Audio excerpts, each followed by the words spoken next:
10절에서 12절. 우리가 전한 것을 누가 믿었느냐? 여호와의 팔이 누구에게 나타났느냐?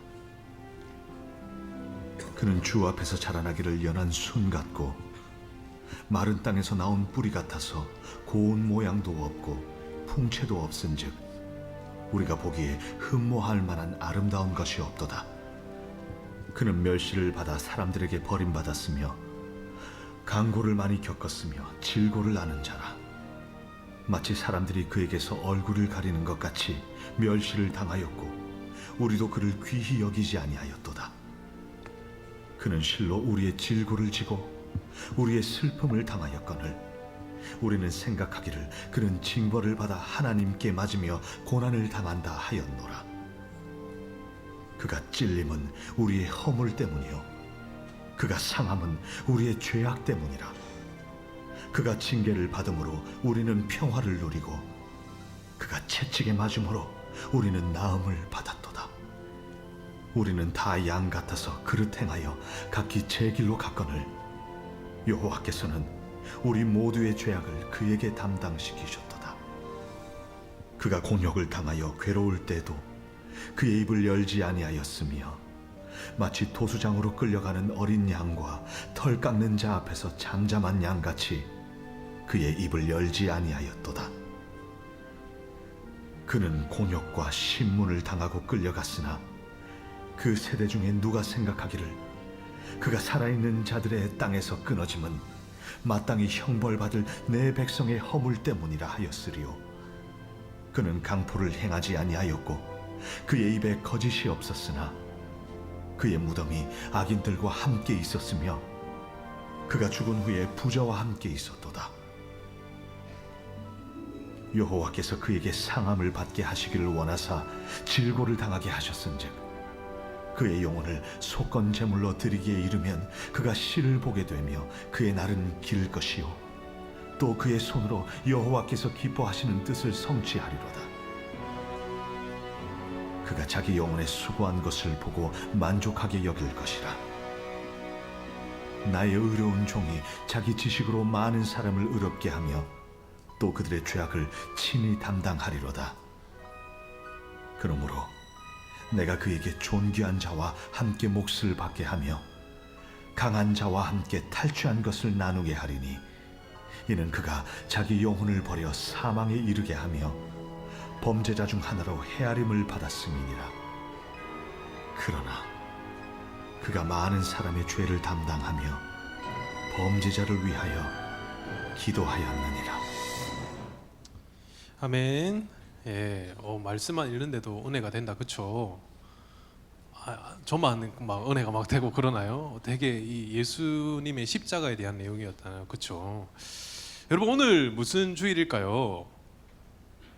무슨 주일일까요, 여러분 오늘? 고난주일? 정확하게 여러분 오늘 무슨 주일일까요?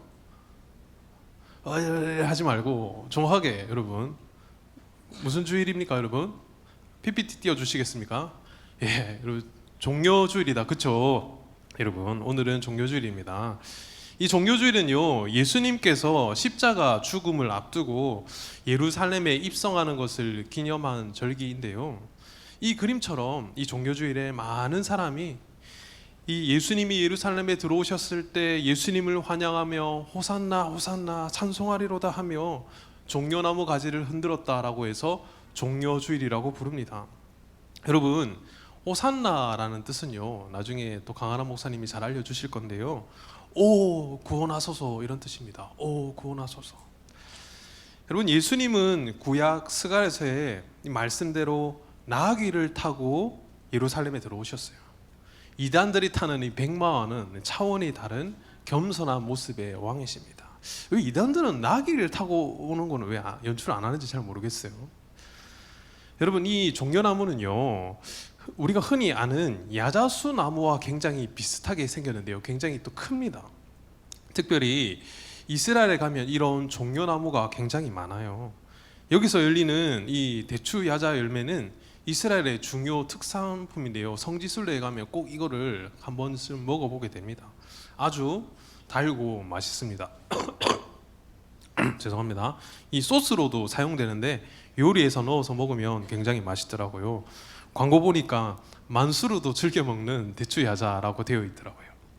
또한 여러분, 이 종려나무는요 승리를 상징하기도 합니다. 계시록 7장 9절에 보면 다시 오실 예수님을 기대하며 우리 이 찬양 아시죠? 각 나라 족속과 백성 방언 세상 모든 세계 영원토록. 그렇죠, 좋습니다. 그래요. 이 찬양의 배경이 되는 것으로 재림하신 예수님을 경배하면서 완전한 승리를 상징하는 이 종려나무를 흔드는 것이죠. 여러분, 여기가 당시 종려주일에 예수님이 예루살렘으로 가장 먼저 들어오신 감람산 벳바게라는 곳입니다. 어디라고요? 벳바게. 지금은 여러분 이곳에 벳바게 교회가 세워져 있는데 이 안에 보면 예수님이 잠깐 앉았다 쉬셨다는 바위가 보존되어 있어요. 물론 실제 예수님이 여기 쉬셨는지는 잘 모르겠습니다. 참 별걸 다 기념한다, 그쵸? 자, 그리고 교회 내부 천장에는 이런 성화도 그려져 있어요. 종려나무 거지를 흔드는 모습을 볼 수가 있습니다. 자, 그렇다면 왜 하필 예수님께서는 이 감람산 벳바게를 통해서 예루살렘에 들어오셨을까요? 한번 영상을 보도록 하겠습니다. 여러분, 여기가 감람산 전망대예요. 벌 앞에 이 황금동 사원이 보이고 바로 저 입구가 지금은 닫혀 있는 동문, 미문이라고 불리는 곳입니다. 예루살렘 황금동 사원인데요. 여러분, 왜 예수님께서 이 감람산 벳바게로 들어오셨냐면요, 이리로 가면 예루살렘 성전이 바로 직방이기 때문에 그렇습니다. 그리고 이 앞에 보이는 이 벽돌 같은 것은요, 뭐게예요? 뭐게예요, 여러분? 맞춰 보실래요?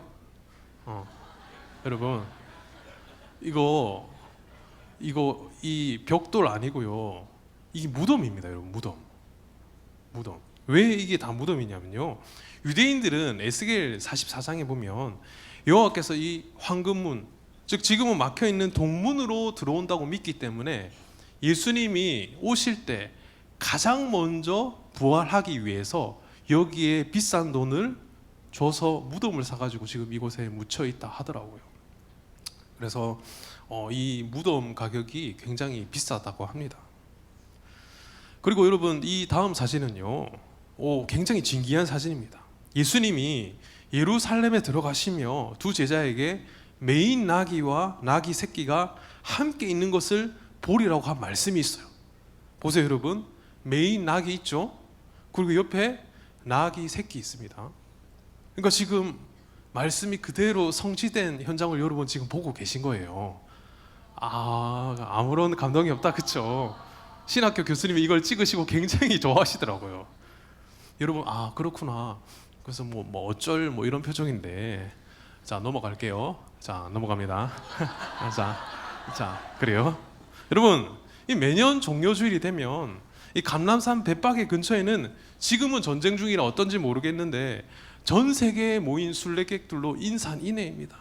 전부 어디 가가지고 종려나무 짝대기 구해가지고 막 흔들고 막 호산나 호산나 이러고 외치고 있어요. 이때만큼은요, 여러분, 전 세계 교회가 다투지 않고 가톨릭 하나 할 거 없이 예수님이 오신 종려주일을 함께 기뻐한다고 합니다. 그리고 여러분, 여기에 수많은 인파 속에 자세히 보시면 깃발에 대한민국 통일 이렇게 이런 글씨 보이십니까? 참 우리나라 사람들은 어딜 가나 이렇게 극단인 것 같습니다. 그런데 여러분, 참 아이러니하게도 여러분, 오늘 예수님은 인류를 구원하시기 위해 종려주일에 예루살렘에 입성하시지만 예수님의 마지막 일주일은요, 기쁨이 아닌 고난이 기다리고 있었습니다. 그래서 우리는 이 주간을 특별히 무슨 주간으로 지킬까요? 고난 주간으로 지켜요. 특별히 그 예수님의 고난이 아까 우리가 본 것처럼 이 이사야서 53장에 아주 자세히 예언이 되어 있는데 오늘은 이 이사야서 53장 말씀을 통해 함께 은혜를 나누려고 합니다. 오늘 우리가 읽은 본문 말씀은 이 고난받는 종의 노래로 알려진 구약에 나온 수많은 메시아 예언 중에 하나인데요. 특별히 이 말씀은요, 언제 많이 읽혀졌냐 하면 초대교회 시절부터 이 고난주간 기간에 특별히 많이 읽혀진 본문이기도 합니다. 그래서 우리도 읽었죠. 특이한 것은 이 이사야는 어느 시대 사람이냐면요, 예수님 탄생 700년 전인 주전 700년대 사람입니다. 근데 여러분 700년 예언이지만 이사야는 예수님이 받으실 고난에 대해 아주 자세하고 정확하게 기록하고 있어요. 우리가 방금 본 공동체 성경 읽기에서도 이사야서 53장 5절을 예수님의 십자가로 표현하고 있듯이 말이죠. 이 말씀은 예수님이 이 땅에 오시기 전 700년 전 이사야가 성령을 통해 받은 말씀인데, 그런데 이 예언이 너무 정확하게 이렇게 성취되다 보니까 진보적인 학자들은 이 이사야서 53장을 이사야가 쓴 게 아니라 당시 제2 이사야 혹은 제3 이사야라고 추정된 사람이 후대에 편집해서 넣었다라고 믿기도 할 정도로 이 이사야서 53장 말씀은 너무나도 완벽한 성취를 보여주고 있습니다. 어쨌든 예수님은 왜 이 땅에 오셔서 고난을 받으셔야 했을까요? 바로 우리가 잘 아는 것처럼 이 예수님의 고난이 있어야 우리 삶의 진정한 회복을 가져다 주기 때문입니다. 하나님과 인간 사이의 중보자는 바로 인간의 몸으로 이 땅에 오셔서 속죄의 피를 흘려주신 예수님밖에 없기 때문입니다. 그래서 초대교회 성도들은 아까도 말씀드렸지만 이 고난 주간 기간 이 이사야서 말씀을 읽은 것이죠. 지금도 일부 유대인들에게는 이것이 금서로 읽혀져 있습니다. 알려져 있습니다. 그래서 잘 안 읽어요. 오늘은 그 구원자 되신 예수님에 관해서 이 이사야 선지자는 무엇을 예언했고 이 예언이 어떻게 성취되었는지를 세 가지로 함께 살펴보려고 하는데요. 첫 번째는 여호와의 종에 대한 오해입니다. 이 이사야 선지자의 예언을 통해 우리가 확인할 수 있는 것은 먼저 여호와의 종에 대한 오해인데요. 이스라엘 백성들은 하나님의 구원 방법에 대해 크게 오해했습니다. 유대인들은 다윗과 같은 메시아가 나타나 자신을 아수르로부터, 바벨론으로부터, 로마로부터 구원해 줄 그런 정치적인 메시아를 기대했어요. 그들이 기대하던 구원자는 철저히 인간적인 그리고 정치적인 리더였습니다. 지금도 여러분 우리나라 뭐 정치 얘기하면 막 거의 여야 할 거 없이 대표가 거의 뭐 지금 막 메시아처럼 되고 있잖아요. 그런 리더들을 기대했던 것 같아요. 여러분 지금도 유대인들은요 예수님을 믿지 않습니다. 어떤 랍비 중에 하나가 메시아일 것이라고 추정하고 이미 죽은 랍비를 막 메시아처럼 이렇게 떠받들기도 하는데요. 혹시 여러분 마블 영화 좋아하십니까? 마블? 최근에는 좀 이상해졌지만 요즘에는 좀 보면 내용이 좀 이상하더라, 그렇죠? 근데 저는 예전에 이 마블 신작이 나오면 꼭 보러 갔습니다. 특별히 어벤져스 엔드게임까지는 굉장히 재미있게 본 기억이 나는데요. 이 어벤져스는 지구를 위험에서 구하고 특별히 엔드게임에서는 모든 생명체의 절반의 목숨을 구원하기 위해 과거와 현재를 오가며 특별히 뭐 양자 영역까지도 이동하면서 타노스와 전투를 벌이는 내용인데요. 명장면 명대사로는 어벤져스 어셈블 라면 엄청 멋있더라고요. 그리고 I am Iron Man 이러면서 막 그 딱 핑거 스텝 튀기는 내용이 기억이 납니다. 어쨌든 이 어벤져스 멤버를 잘 살펴보면요, 아이언맨, 캡틴 아메리카, 호크아이, 토르, 블랙팬서 등 모두 꽃미남이고 심지어 지성과 감성과 또 돈도 많아요. 이 어벤져스 멤버는 정말 매력 넘치는 슈퍼 히어로들입니다. 물론 헐크는 좀 비주얼이 잘 안 되긴 하지만 이 모두 꽃미남의 겉으로 보기에도 일명 다 갖춘 엄친아 정도는 되어야 지구를 구원할 수 있을 것처럼 보여요. 사실 근데 여러분 이 중세 시대만 해도요 예수님의 얼굴은 대체로 꽃미남으로 묘사되었다고 합니다. 어벤져스 배우들보다 훨씬 잘생겼죠. 이거는 터키 아야 소피아 성당에서 찍은 사진인데 제가 예수님의 표정을 한번 따라해봤습니다. 바로 앞에서. 네. 근데 오늘 본문을 보니까 이 예수님에 대해 뭐라고 설명하고 있을까요? 우리 이사야서 53장 2절 말씀 읽겠습니다. 시작. 그는 주 앞에서 자라나기를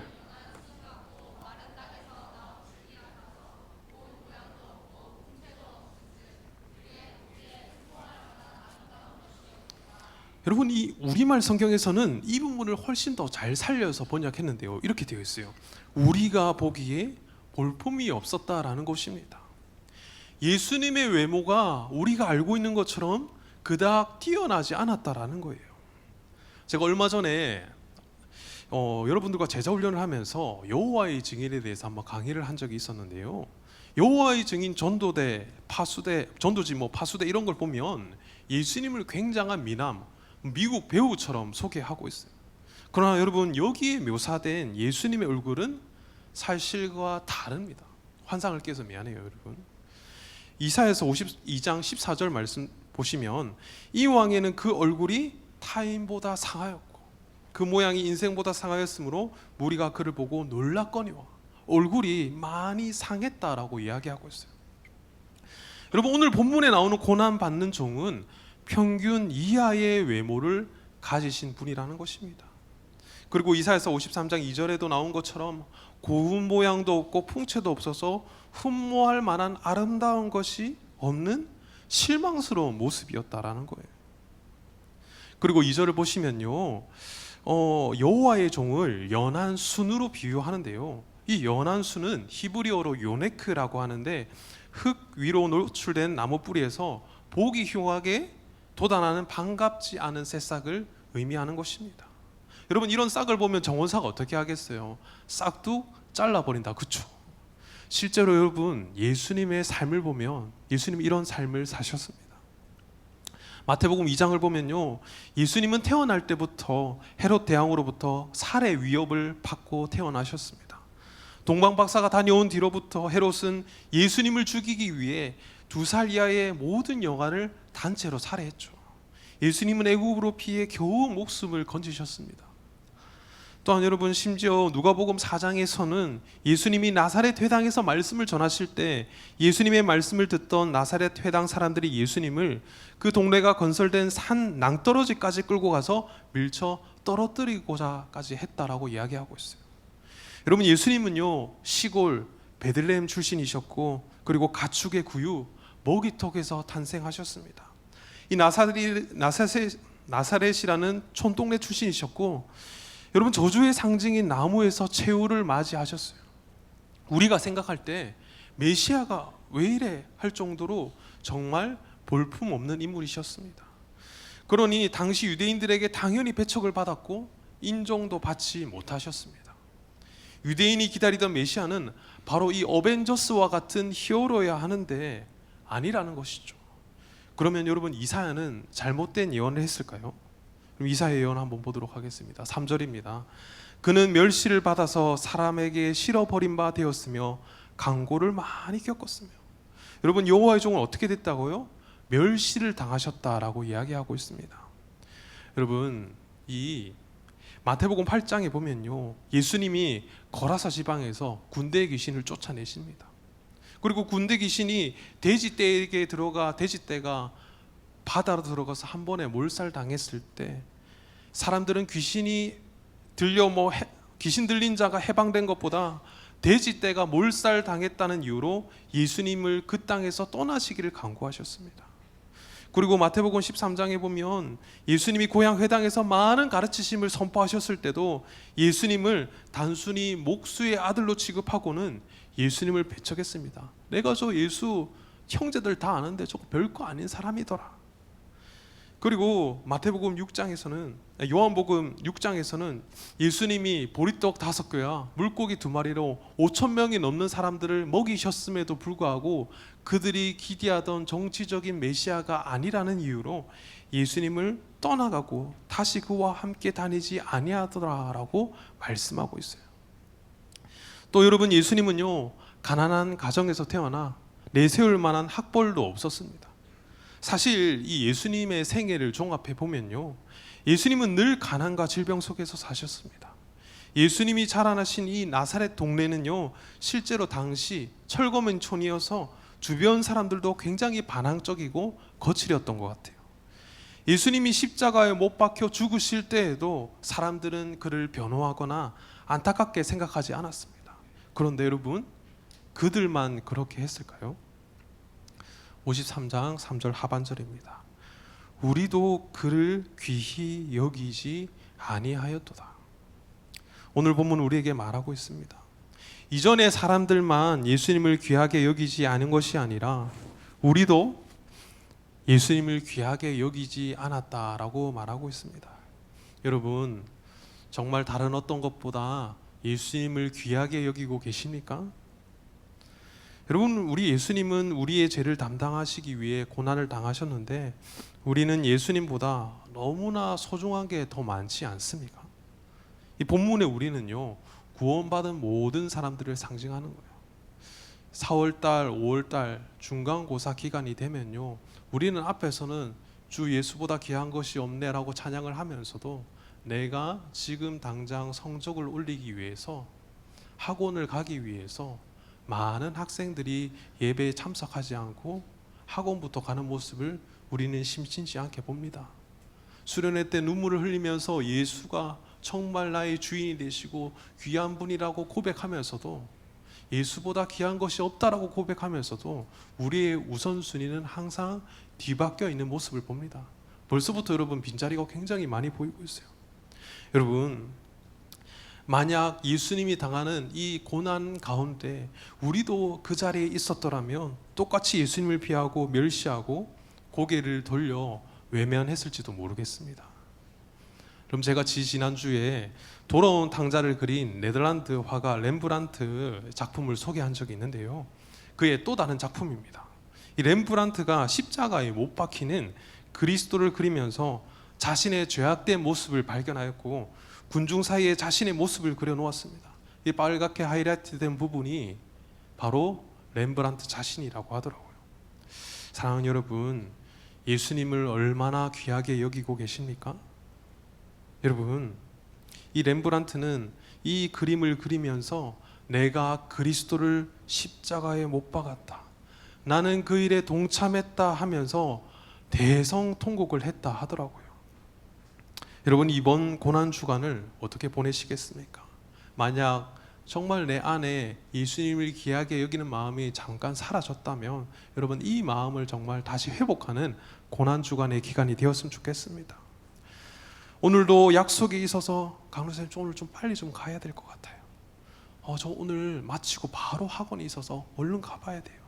혹은 게임하기 바쁜 그런 한 주가 아니라 정말 주 예수보다 귀한 것이 없다고 고백하는 그런 한 주가 되기를 예수님의 이름으로 축복합니다.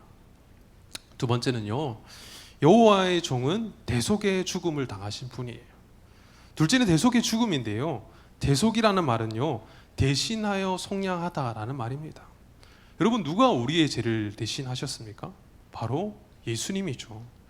이 우리의 구원과 관련하여 성경이 말하고 있는 핵심 내용은 하나님께서 보내신 고난받는 종이 우리의 죄를 대신해서 죽으셨다라는 것입니다.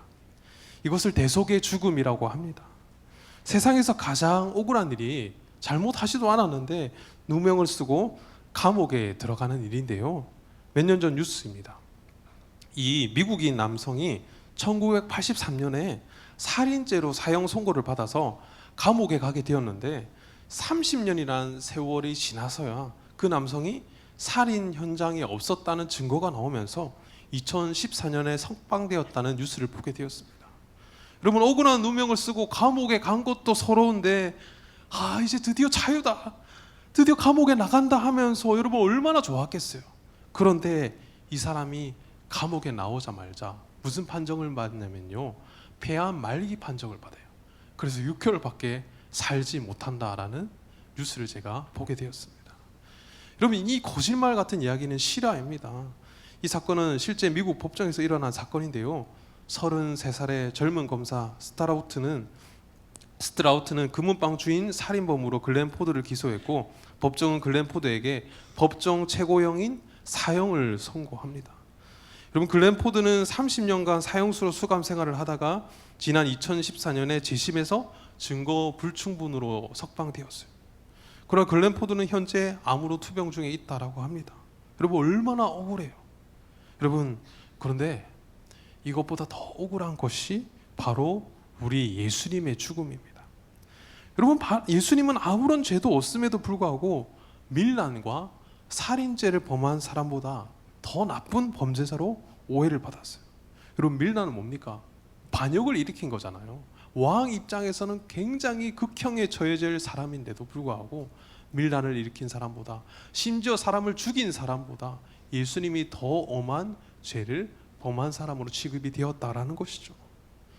여러분, 예수님은 자신과 아무런 상관이 없는 죄의 누명을 뒤집어쓰고 십자가에 달리셨습니다. 그러나 예수님의 죽음은 단지 한 의인의 무지한 억울한 죽음에 그치지 않고 많은 사람을 위한 대속의 죽음이었습니다. 예수님의 죽음은 어느 한 사람의 죽음이 아니라 지극히 높으신 하나님의 아들의 죽음이었고, 그 죽음으로 우리의 모든 죄가 씻음을 받게 되었습니다. 보통 억울한 죽음을 당하거나 혹은 억울한 누명을 당하면 그것을 해명하려고 하는 것이 보통 사람의 반응이잖아요. 그런데 7절 한번 같이 읽겠습니다. 시작. 그가 곤욕을 당하여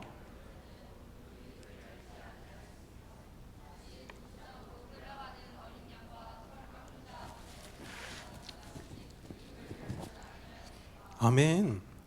이 여호와의 종은 도살장에 끌려가는 어린 양이 조용히 끌려가고 심지어 죽을 때에도 소리를 지르지 않는 것처럼 묵묵하게 이 모든 고통을 받아들였습니다. 보통 사람이 억울하면요, 자신의 억울함을 풀기 위해 끝까지 진술합니다. 내가 안 그랬다고요 하면서요. 자신의 주장이 바라질 때까지 소리를 지르는 게 보통인데 예수님은 그렇게 하지 않으셨다라는 것입니다. 여러분, 여기서 예수님이 이렇게까지 하지 않으신 이유는 두 가지입니다. 먼저 눈앞에 십자가만 바라본 것이 아니라 그 뒤에 있는 부활을 보았기 때문입니다. 여러분, 이사야서 52장 13절에 보면 보라 내 종이 형통하리니 받들어 높이 들려서 지극히 존귀하게 되리라 라고 되어 있어요. 여러분, 먼저 고난받는 종이 형통하다, 좀 이해가 안 되는데요, 여기서 형통이라는 단어는요 히브리어로 샤칼이라고 합니다. 이해하다, 현명하게 하다라는 의미가 있습니다. 여호와의 종이 자신에게 맡겨진 사명을 정확히 이해하고 완벽하고 지혜롭게 수행했다라는 뜻이에요. 또한 받들어 높이 들려서는 하나님의 지극히 높으신 것을 표현하는 것인데, 이는 여호와의 종이 하나님과 동등한 성자 예수 그리스도임을 보여주는 말씀과 동시에 700년 뒤에 예수 그리스도께서 십자가에 죽은 후 부활하사 하나님의 보좌 우편에 앉아 있는 것을 의미하는 말씀이기도 합니다.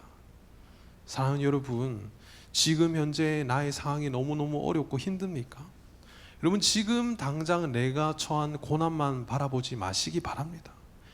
예수님이 십자가에 못 박히시면서 미래를 내다본 것처럼 우리도 지금 당장의 상황이 아니라 하나님께서 예비하실 그 놀라운 영광을 기대하며 살아야 할 줄 믿습니다. 그래서 사도 바울은 우리에게 이렇게 고백하고 있어요. 생각하건대 현재의 고난은 장차 우리에게 나타날 영광과 비교할 수 없도다. 사도 바울은 엄청난 고난을 받았습니다. 정말 이 시대에 어떤 전도자들보다 힘든 삶을 살았어요. 예수 그리스도의 복음을 위해서 그렇게 살았지만 사도 바울이 지금 고백하고 있는 겁니다. 현재의 고난은 장차 우리에게 나타날 영광과 비교할 수 없도다. 여러분, 예수님이 이러한 불합리한 상황에서도 저항하지 않으신 것은 모든 것이 하나님의 손에 있고 자신의 이 고통을 하나님께서 받으신다는 것을 믿었기 때문입니다. 또한 가장 중요한 이유는 뭐냐면 예수님이 우리를 너무나도 사랑하셨기 때문입니다. 예수님의 고통이 우리에게 치료가 되고 예수님이 맞는 채찍이 우리에게 나음을 준다는 것을 아셨기 때문에 괴롭지만 참고 끝까지 인내하신 것입니다. 이사야서 53장 9절 세 번역을 보면요, 그는 폭력을 휘두르지 않았고 거짓말도 하지 않았지만 사람들은 그에게 악한 사람과 함께 묻힐 무덤을 주었고 죽어서 부자와 함께 들어가게 하였다고 말하고 있습니다. 여러분, 예수님 당시 이 십자가형은요 가장 흉악한 범죄자들에게 내려지는 형벌이었습니다. 따라서 이 십자가에 죽은 사람은요 무덤에도 제대로 묻히지 못하고 들에 버려져 짐승의 먹이가 되곤 했습니다. 이것은 당시 사람에게 굉장히 큰 모욕이었어요. 그러나 우리를 구원하시기 위해 이 땅에 오신 예수 그리스도는 억울하게 죄인으로 선고되어 비참하게 죽으셨으나 아리마대 요셉이라는 부자가 자신을 위해 만들어 두었던 새 동굴에 최대한 예우를 갖추어 매장되셨다라는 것이죠. 여러분, 예수님은요 말 그대로 억울한 죽음을 당하셨습니다. 그러나 그 죽음은 우리의 죄를 위한 대속의 죽음이었고 구약 예언의 성취였습니다. 철저하게 자신이 고난을 당하면서 말씀의 성취를 위한 삶을 사셨다라는 것이죠. 예수님의 죽음은요, 볼품 없어 보이지만 그 뒤의 영광은 비교할 수 없이 큰 것이었습니다. 그를 믿는 자는 모두 영원한 생명을 얻게 되었죠. 할렐루야. 이제 예수 안에 있는 자에게는 사망에서 생명으로 이동되었습니다. 아멘. 여러분, 이 생명이 우리 가운데 있어야 할 줄 믿습니다. 더 이상 정죄함도 없이 예수님의 이름을 통해 그분께서 의롭다 하심으로 우리는 의롭다 칭함을 받게 된 것이죠. 이번 고난 주간 예수 그리스도의 십자가 대속을 기억하는 저와 여러분들 되시길 소망합니다.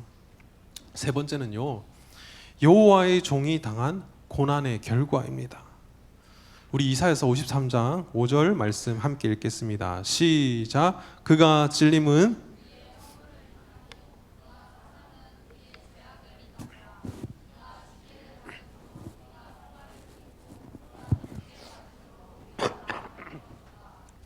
여러분, 예수님의 고난의 이유는 다 우리의 죄악과 허물 때문입니다. 우리의 죄악으로 인해 예수님은 가시 면류관에 찔리시고 십자가에 못 박히시고 로마 군인의 창에 찔리셨습니다. 사실 이것은 다 내가 당해야 하는 형벌이었죠. 여러분, 우리는 이 사실을 알면서도 여호와 하나님보다, 예수 그리스도보다 세상의 것을 더 추구하고 살아갑니다. 내가 좀 더 좋은 대학에 들어가기 위해 인생의 목적이 되고, 그것을 위해 신앙은, 그리고 예배는 조금 더 뒷전으로 밀려도 괜찮은 것이 되고 말고 있죠. 여러분, 우리는 여전히 죄의 노예가 되어 살아가고 있습니다.